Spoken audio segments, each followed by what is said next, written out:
देखिए, सफल होने के लिए असीम आत्मविश्वास और आत्मबल की ज़रूरत होती है। आत्मविश्वास की ज़रूरत केवल साधु संत को ही नहीं है, असल में हर शक्ति और बल का एक ही सोर्स है। जीवन में छोटी से छोटी मुश्किल पार करने के लिए आपको वो शक्ति चाहिए।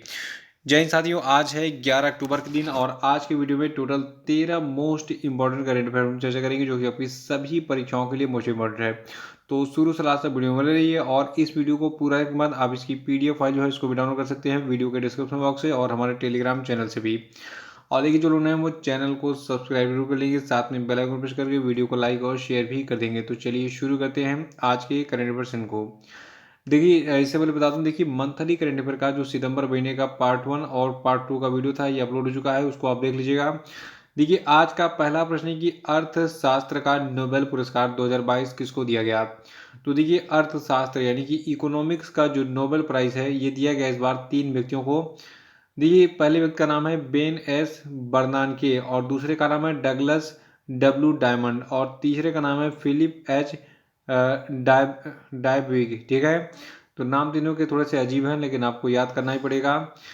देखिए, इस साल याद रखिएगा 3 लोगों को नोबेल प्राइज दिया गया है इकोनॉमिक्स का यानी कि अर्थशास्त्र का। पहले का नाम क्या है, बेन एस बर्नानके, दूसरे का नाम है डगलस डब्ल्यू डायमंड और तीसरे का नाम है फिलिप एच डायबविग। ठीक है, और देखिए इन तीनों व्यक्तियों को बैंक और वित्तीय संकटों पर जो है शोध के लिए अर्थशास्त्र में नोबेल पुरस्कार प्रदान किया गया है।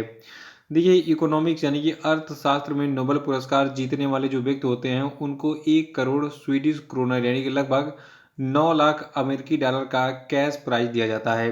तो इसको भी नोट कर लीजिएगा, साथ में नाम रखिएगा कि इकोनॉमिक्स का नोबेल प्राइज 3 लोगों को दिया गया है, Ben S बर्नानके, Douglas W diamond और फिलिप एच डायविग।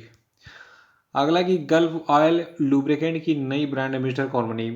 देखिए, आपने देखा होगा कि मोबिल आता है जिसका नाम है गल्फ। ठीक है, तो इस गल्फ की जो है ब्रांड एम्बेसडर बन गई हैं स्मृति मंधना। देखिए, ये पहला मौका है जब कोई महिला क्रिकेटर ब्रांड एम्बेसडर बनाई गई है गल्फ ऑयल लुब्रिकेंट की। इससे पहले हार्दिक पांड्या और महेंद्र सिंह धोनी को जो है पहले से ही गल्फ लुब्रिकेंट का जो है ब्रांड एम्बेसडर बनाया जा चुका है। तो स्मृति मंधाना बन गई हैं गल्फ ऑयल लुब्रिकेंट की नई ब्रांड एम्बेसडर। अगला कि हाल ही में किस राज्य के पूर्व मुख्यमंत्री मुलायम सिंह यादव का निधन हो गया। देखिए, सबसे बड़ी खबर यह है कि मुलायम सिंह यादव का निधन हो चुका है। इनका निधन जो है 10 अक्टूबर को हुआ है। ये उत्तर प्रदेश के पूर्व मुख्यमंत्री रह चुके हैं। आइए इनके बारे में वो सारे फैक्ट जान लेते हैं जो एग्जाम में पूछे जाएंगे। देखिए, इनका निधन अभी हाल ही में 82 साल की उम्र में हुआ है। ये पिछले काफ़ी समय से बीमार चल रहे थे और इन्होंने गुरुग्राम के यानी कि गुड़गांव के मेदांता अस्पताल में अभी हाल ही में आखिरी सांस। और देखिए, मुलायम सिंह यादव समाजवादी पार्टी के संस्थापक थे और 3 बार ये उत्तर प्रदेश के मुख्यमंत्री रह चुके हैं। देखिए, मुलायम सिंह यादव 1967 में पहली बार विधायक बने थे और 8 बार विधायक, 7 बार सांसद रहे थे। और देखिए, ये 3 बार यूपी के मुख्यमंत्री और 2 बार केंद्र में मंत्री भी रहे। और आपको बता दें कि जो आपके मुलायम सिंह यादव हैं ये पूरी इंडिया में नेताजी के नाम से फेमस थे। और ये जो उत्तर प्रदेश के पूर्व मुख्यमंत्री मुलायम सिंह यादव हैं ये वर्तमान में जो आपका मैनपुरी निर्वाचन क्षेत्र है वहाँ से जो है ये लोकसभा के सांसद थे। ठीक है, और देखिए इनकी पहली पत्नी का नाम था मालती देवी जिसका 2003 में निधन हो गया। और दूसरी पत्नी का नाम मैं नहीं लेना चाहूँगा। तो मालती देवी जो है ये अखिलेश यादव की माँ थी। और चौथा प्रश्न है कि भारतीय विदेश सेवा यानी कि IFS दिवस जो है ये कब मनाया जाता है। तो देखिए, भारतीय विदेश सेवा दिवस को हम मनाते हैं 9 अक्टूबर को। देखिए, 9 अक्टूबर 1946 को भारत सरकार ने विदेशों में भारत के राजनयिक, काउंसलर और वाणिज्यिक प्रतिनिधित्व के लिए भारतीय विदेश सेवा की स्थापना की थी। तब से हर साल 9 अक्टूबर को भारतीय विदेश सेवा दिवस यानी कि इंडियन फॉरेन सर्विस डे मनाया जाता है। अगला कि विश्व मानसिक स्वास्थ्य दिवस यानी कि वर्ल्ड मेंटल हेल्थ डे जो है कब मनाया जाता है। तो देखिए, वर्ल्ड मेंटल हेल्थ डे को हम 10 अक्टूबर को मनाते हैं और ये दिवस पहली बार वर्ष 1992 में world federation for mental health की पहल पर मनाया गया था। और देखिए, जो ये महासंघ है जिसका नाम है world federation for mental health, ये महासंघ एक वैश्विक मानसिक स्वास्थ्य संगठन है जिसमें 150 से अधिक देशों के सदस्य जो है शामिल हैं। तो याद रखिएगा 10 अक्टूबर को हम क्या मनाते हैं, विश्व मानसिक स्वास्थ्य दिवस यानी कि वर्ल्ड मेंटल हेल्थ डे। अगला है कि हाल ही में किस खिलाड़ी को FIH player of the year 2022 चुना गया। तो देखिए भारतीय खिलाड़ी हरमनप्रीत सिंह को जो है अभी हाल ही में FIH player of the year 2022 चुना गया है। देखिए जो हरमनप्रीत सिंह हैं ये भारतीय हॉकी खिलाड़ी हैं और इनको जो है इस साल का यानी कि 2022 का men's player of the year चुना गया है हॉकी का। इन्होंने लगातार दूसरी बार ये उपलब्धि हासिल की है। पिछले साल भी इन्होंने जो है ये उपलब्धि हासिल की थी।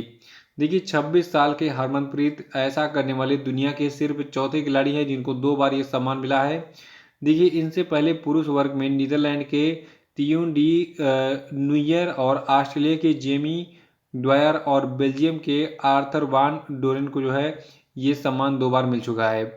तो लगातार दूसरी बार हरमनप्रीत सिंह चुने गए हैं FIH player of the year 2022।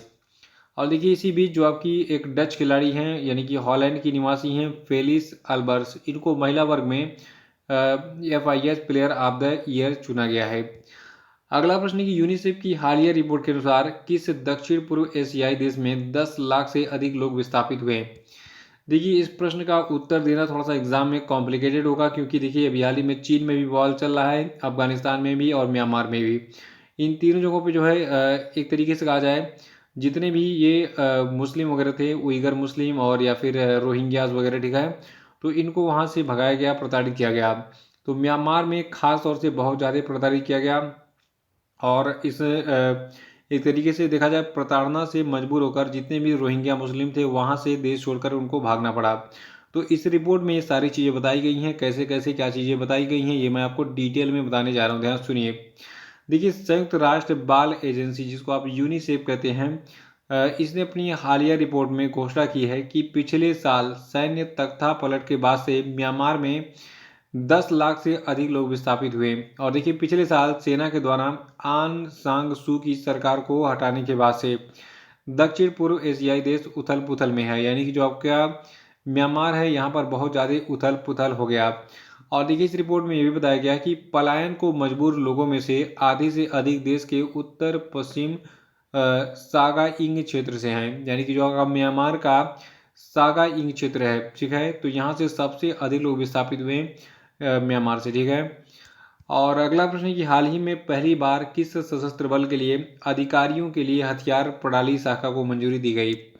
तो देखिए जो आपका भारतीय वायुसेना यानी कि इंडियन एयरफोर्स है, इसके लिए जो है अधिकारियों के लिए हथियार प्रणाली शाखा को हाल ही में मंजूरी दी गई है। देखिए भारत सरकार ने भारतीय वायुसेना में अधिकारियों के लिए एक हथियार प्रणाली शाखा के निर्माण को मंजूरी दे दी है। और जो एयरफोर्स के जो चीफ मार्शल हैं जिनका नाम है VR चौधरी, इनके अनुसार इस नई शाखा से सभी हथियार प्रणाली ऑपरेटरों का एक इकाई के तहत एकीकरण हो जाएगा और इससे सरकारी खजाने के लिए 3400 करोड़ रुपए की बचत होगी। और देखिए आज़ादी के बाद ये पहली बार है कि एक नई परिचालन शाखा बनाई गई है भारतीय वायुसेना में। अगला है कि credit guarantee scheme for startup से कौन सा केंद्रीय मंत्रालय जुड़ा हुआ है। तो देखिए credit guarantee scheme for startup से जो है भारत का वाणिज्य और उद्योग मंत्रालय जुड़ा हुआ है।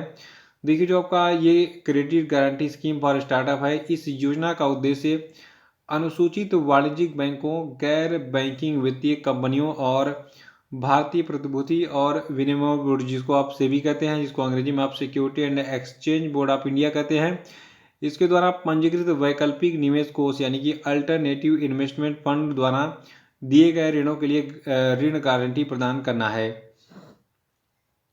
10वां प्रश्न की किस संस्थान ने poverty and shared prosperity 2022 report जारी की। तो देखिए जो आपका विश्व आर्थिक मंच है इसने poverty and shared prosperity 2022 report जारी की है। देखिए विश्व बैंक ने हाल ही में poverty and shared prosperity 2022 correcting course शीर्षक से जो ये रिपोर्ट जारी की है, इस रिपोर्ट में बताया गया है कि उच्च खाद्य और ऊर्जा की कीमतों ने कोविड-19 के बाद यानी कि कोरोना के बाद त्वरित सुधार में बाधा उत्पन्न की, जो कि दशकों में वैश्विक गरीबी उन्मूलन के लिए सबसे बड़ा झटका रहा है। और देखिए अत्यधिक गरीबी उप सहारा अफ्रीकी देशों में केंद्रित है, जिसकी गरीबी दर लगभग 35% है और अत्यधिक गरीबी में सभी लोगों का 7% हिस्सा है। 11वां कि किस गांव को भारत का पहला 24/7 सौर ऊर्जा संचालित गांव घोषित किया गया। तो देखिए ये गांव आपका है मोढेरा। अब सवाल ये उठता है कि मोढेरा गांव किस राज्य में स्थित है, किस राज्य की किस जिले में स्थित है। तो देखिए गुजरात का जो मेहसाणा जिला है वहां पर मोढेरा गांव स्थित है और इसको भारत का पहला 24 घंटे सौर ऊर्जा संचालित गांव घोषित किया गया है, यानी कि इस गांव में 24 घंटे जो है सौर ऊर्जा से बिजली आती है। और देखिए इसका अभी हाल ही में जो है अनाउंसमेंट किसने किया, पीएम मोदी ने। देखिए जो मोढेरा गांव है ये देश का पहला 24 घंटे चलने वाला सौर ऊर्जा संचालित गांव होगा, जो कि आवासीय और सरकारी भवनों पर ground mounted solar power plant और 1300 से अधिक रूफटॉप सोलर सिस्टम विकसित करने में शामिल होगा।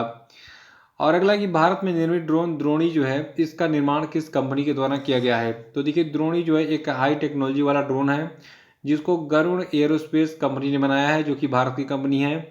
तो द्रोणी क्या है, एक स्वदेशी टेक्नोलॉजी से विकसित ड्रोन है। देखिए भारत में निर्मित जो कैमरा द्रोणी है ये उन्नत सुविधाओं के साथ भारतीय क्रिकेट टीम के पूर्व कप्तान महेंद्र सिंह धोनी के द्वारा हाल ही में लॉन्च किया गया।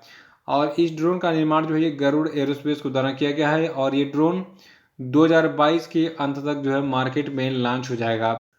और अगला प्रश्न है कि इस देश ने सूर्य के रहस्यों को जानने के लिए काफो-1 नाम का एक उपग्रह लॉन्च किया है। तो देखिए काफो-1 उपग्रह को लॉन्च किया है चीन ने।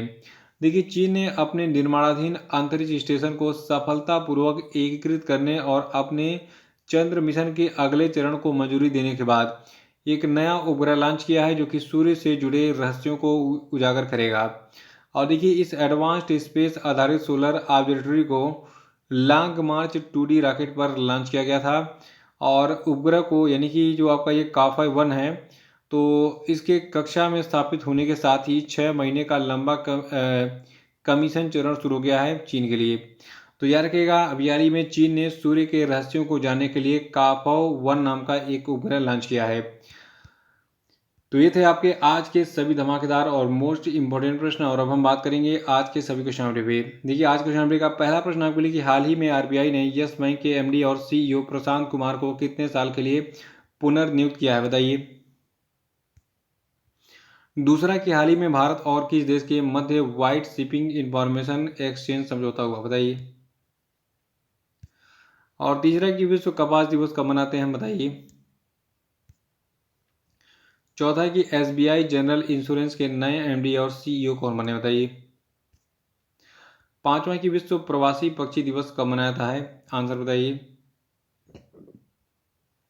देखिए विश्व प्रवासी पक्षी दिवस जो है इसकी हर साल तिथि बदलती रहती है। तो कल का वीडियो देखिए इसको रिवाइज कर डालिएगा और कमेंट बॉक्स में बताइए कि इस साल किस तिथि को मनाया गया।